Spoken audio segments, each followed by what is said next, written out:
Hi, I'm Dr. Kimber Shelton. I'm a licensed counseling psychologist. It's 2026, and we are here to be healthy and well this year. And I'm here to help you and assist you with that journey on being well, healthy, and happy. I'm going to be moving alongside of you on that journey. So, we're going to be learning and we're going to be growing all year long together. Now, when we think about being healthy and well, a lot of times we think about what's my purpose in life or what's the greatest things that I want to do. And those things are wonderful and excellent to think about, but we want to take a couple steps back and go back to the basics. You may be familiar with Maslow's hierarchy of needs, and there are a lot of things that are wrong or problematic with Maslow's hierarchy of needs. But when we look at those hierarchies of needs, at the top of the needs, at the top of his pyramid is self actualization. And those are those big picture questions like who am I? And what's the purpose of life? And what are the things that I want to grow? And how do I manifest my creativity into doing something more sophisticated and on and on and on? And when we think about therapy, when we think about setting resolutions, a lot of times we're going to that self fulfillment or that self actualization piece of the pyramid.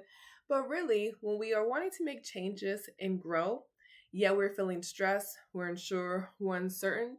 The first things that tend to go are our basic needs. So while we're focused at the top of this pyramid, we really need to slow down and make sure that the foundation of our pyramid, the base goals of our pyramid, are being fulfilled. And those base goals are our basic needs, our physiological needs, such as water, warmth, housing, food. That if we don't have these basic things met, we absolutely are not going to be able to do these self fulfillment needs or to find those self fulfillment needs. Then we have to make sure our basic needs are being met.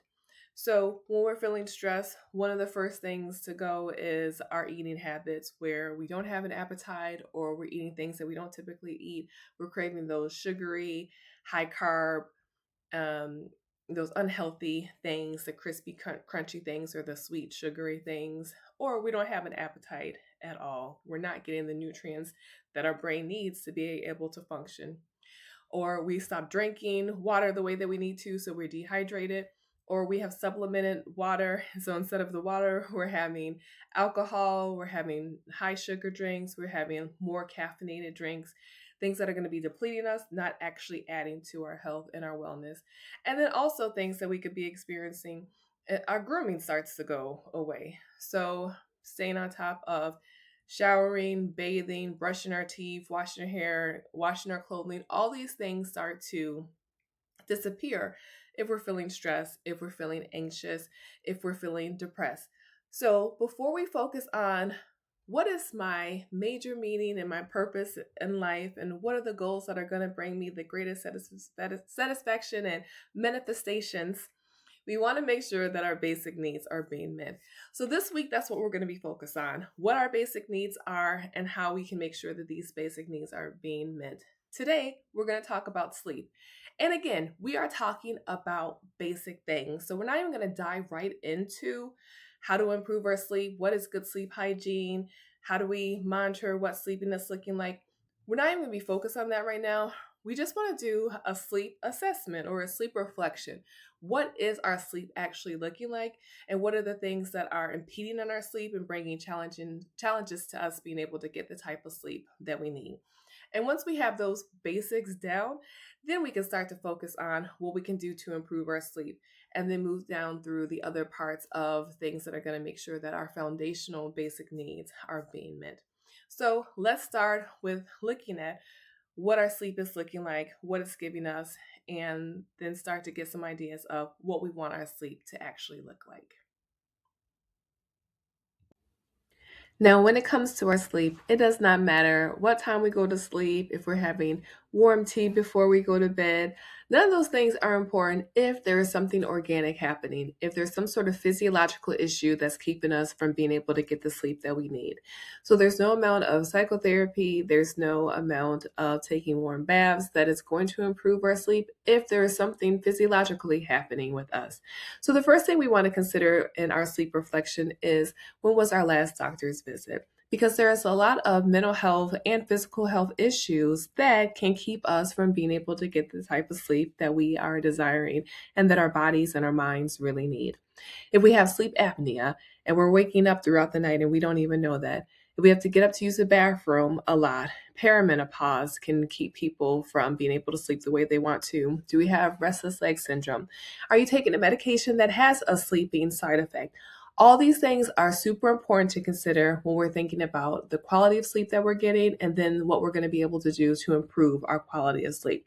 So, when was the last time you saw your doctor? And when you saw your doctor, did you talk about your sleeping? If not, make sure you schedule an appointment to see your doctor and make sure it is checked on there that you will be looking at your sleep. Now, when it comes to our sleep, it does not matter what time we go to sleep, if we're having warm tea before we go to bed.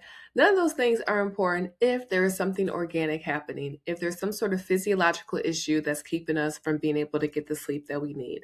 So, there's no amount of psychotherapy, there's no amount of taking warm baths that is going to improve our sleep if there is something physiologically happening with us. So, the first thing we want to consider in our sleep reflection is, when was our last doctor's visit? Because there is a lot of mental health and physical health issues that can keep us from being able to get the type of sleep. All right, let's just do a basic review of what your sleeping is looking like. So, how many hours of sleep are you getting? And make sure that this is as accurate as possible. If you are using a smartwatch or something else to track your sleeping, paying attention to at night before you go get in the bed to fall asleep, what time are you getting up? What time are you waking up? To try to get as accurate as possible, how many hours of sleep are you getting? And then, do you have trouble falling asleep? Is it taking you more than 15 minutes to 30 minutes to fall asleep? If so, there's more that needs to be looked at and examined, and we'll think about and talk about those things coming up. Do you wake up in the middle of the night? When you wake up in the middle of the night, what's waking you up? Is it, again, that you have to use the bathroom? Is it too hot in there? Is it that you need a drink of water? Are your thoughts racing and that's what's getting you up? What are the things that wake you up? And when you wake up, what do you do? Do you use the restroom and then go back to sleep? Are you waking up with your thoughts racing and now you get up and you start working? Do you find yourself getting on your phone in the middle of the night and that is prolonging how long you're up? What are you doing when you wake up, if you wake up in the night? And when it's time for you to get up, is it a struggle for you? Is it hard for you to get yourself out of bed in the morning? And if so, how often or how long is it taking you between when you are desiring to wake up to actually getting yourself out of the bed? And then some other basic things of how often are you changing your sheets and your pillowcases? And then what other sleep challenges are you presented with? Are you a new parent and your sleep is being disturbed because someone else's sleep is being disturbed? You have to get up to feed or you have to get up to change diapers. That is a challenge for you in sleeping? Are you sleeping next to someone who is snoring and that's waking you up? Are you in a place where maybe you don't feel safe and those sorts of things make you a very light or sensitive sleeper? Are there lots of loud noises around you? What other sleep challenges are impacting the quality of sleep and how long you're able to get to sleep and stay asleep? Take some time to think about what your nighttime patterns are. So, what are you doing before you go to bed? What are the activities? What are the things that you are involved in that are occurring before you get in the bed? So, do you have to put other people to bed? Do you have to shut down the house? Are you finishing up work before you go to bed? What's happening before you can be ready to go to bed? And then, do you have a bedtime routine? And if you do, what is it? Do you brush your teeth? Do you take a shower? Do you put on lotion? Do you put on pajamas? Do you light a candle? What's the things that happen before you actually get into the bed? And if you don't have a routine, then that's something that we're going to want to think about later. Other things that could be impacting our sleep and our sleeping pattern is our body having to do a lot of work still digesting food. So, what's the last time you ate? What did you eat? Did you eat something heavy that again is going to make your body work? You might have had your last meal at 7 o'clock, but at 10 p.m., if you were snacking on chips, again, your body's going to have to do the work to process those things while you're sleeping. And then when's the last time you had something to drink, especially those caffeinated beverages? And other than sleep, what do you do in your bed? So we'll talk about this as the week continues, but typically the things that we want to reserve our bed for are sleeping and or having sex. And we're not doing anything else in our bed other than those things. So if our body gets into that bed, we want it to habituate that it is about to go to sleep if we're not going to be having sex while we're in the bed. And that means then we need to be thinking about, are we watching TV in the bed? Are we eating in the bed? Are we checking emails in the bed? Are we on our phone in the bed? All these things habituate your body with the bed. It's okay for you to be awake, and we don't want that. So, other than sleeping, what are the activities that you're doing while you're in your bed? And finally, how many hours of sleep do you desire? When you think about, I want to be able to sleep for this long, what number comes up to you? Most adults, we need between 6 to 10 hours to sleep. What do you think is that perfect sleeping hour time for yourself? And when was the last time you woke up feeling rested? And let's even rewind from that. What does it mean to feel rested? So go ahead and spend some time being imaginative and exploring what rested actually means to you.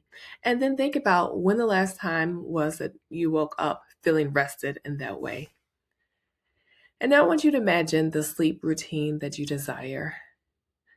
Allow yourself to really get into that space too of closing your eyes and seeing yourself sleeping the way that you want to be sleeping. What is that looking like? What does it feel like? What are the things that you're doing?